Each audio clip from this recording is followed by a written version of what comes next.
nação santista, como vocês estão? O Santos estressou vocês hoje? Hoje, não. Meu nome é Gabriel Zupo, do canal Sincero Santos. Não se esqueça de se inscrever no canal, curtir e compartilhar o vídeo e ativar o sininho. E para você que tem Instagram, seguir a página do canal, @SinceroSantos. Bom, gente, trago um resumão de notícias dessa sexta-feira e eu começo com a informação que Paulo Mazzotti não rescindiu o seu contrato com o Santos. Diferente do que foi noticiado por portais de futebol, páginas que cobrem o Santos e páginas que trabalham com o mercado da bola, o Paulo Mazzotti não chegou a um acordo com o Santos sobre rescisão e nem encaminhou um acordo. Então o goleiro continua com seu vínculo com o Santos até dezembro desse ano. O goleiro que estava emprestado para o São Caetano na disputa da Copa Paulista e seu empréstimo acabou recentemente. Após o término do empréstimo, o goleiro foi reintegrado à equipe dos aspirantes. Beleza? Então, Paulo Mazzotti continua sendo goleiro do Santos até dezembro, ok? A única coisa que me intriga sobre Paulo Mazzotti, que é um goleiro que está no clube de 12 a 13 anos e não teve uma oportunidade. A gente pode pensar da seguinte maneira, pelo menos no meu ponto de vista.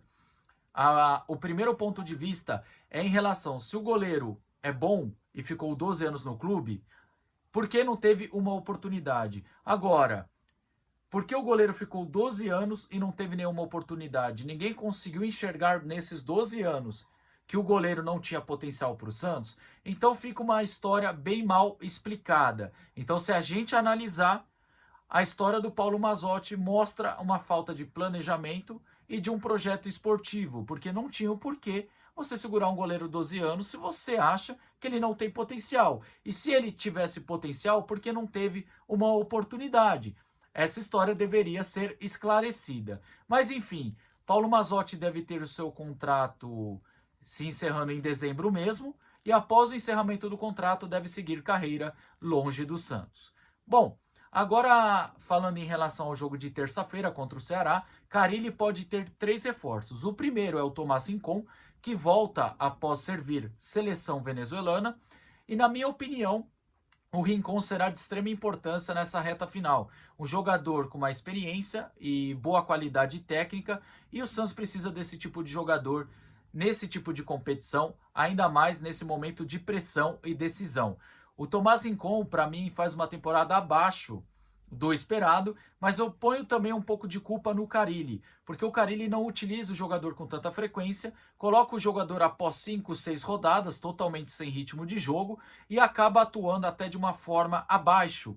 Mas acredito que o Rincon, tendo sequência no time titular, ou até entrando com uma certa frequência, mesmo sendo reserva, pode ajudar e muito o Santos. É um jogador que sabe o momento de cadenciar e acelerar o jogo, e tem também a sua qualidade técnica. Eu, se fosse o Carille, até pensaria em utilizar o Rincon, ainda mais com a queda técnica do João Schmidt e a oscilação do Pituca. Acho que o Carille poderia considerar esse fator.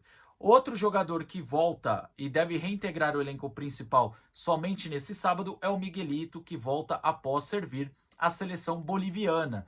No quesito do Miguelito, gente, eu tenho que falar o seguinte, ele se envolveu em várias polêmicas, não o jogador, mas a polêmica Miguelito rodou o clube essa semana porque o jogador decidiu o jogo contra a Colômbia para a Bolívia, lógico que contra a Argentina não foi tão bem, mas assim, teve a frase infeliz do Juliano, teve a questão do Carille perdendo a linha com a imprensa, então, na minha opinião, tem que tomar cuidado para que o Carille não queime mais o Miguelito, que ele não prejudique a carreira do Miguelito e que utilize mais ele. Eu, Gabriel, não acho o Miguelito um craque, não acho um gênio, não acho que é o Messi boliviano, não acho que é o Cristiano Ronaldo boliviano, mas acho que é um jogador que tem potencial para evoluir. É um jogador que sabe jogar, tem velocidade, tem o drible. Lógico que falta um pouco de experiência, maturidade, falta também um pouquinho de imposição física para ele na hora de dividir a bola com o adversário.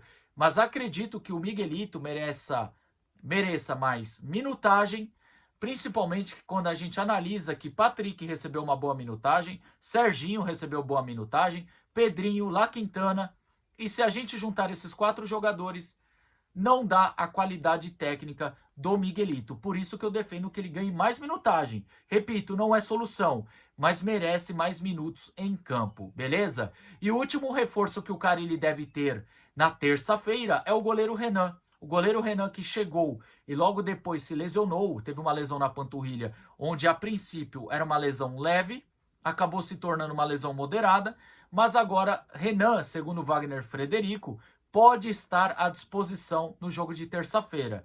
Eu acho só engraçado duas coisas. Como o Santos, tendo um cara chamado Alexandre Galo, pensaram o seguinte: pô, o Renan não joga no Juventude por quê? Porque se lesionou e perdeu o espaço. Chegou aqui e se lesionou. Será que o Galo não avaliou o histórico do jogador? Então, mais uma coisa para o Galo explicar. A segunda questão que eu queria analisar aqui com vocês é muito engraçado. O Renan, muito provavelmente, não voltaria essa temporada. Muitos portais, muitos jornalistas falavam isso.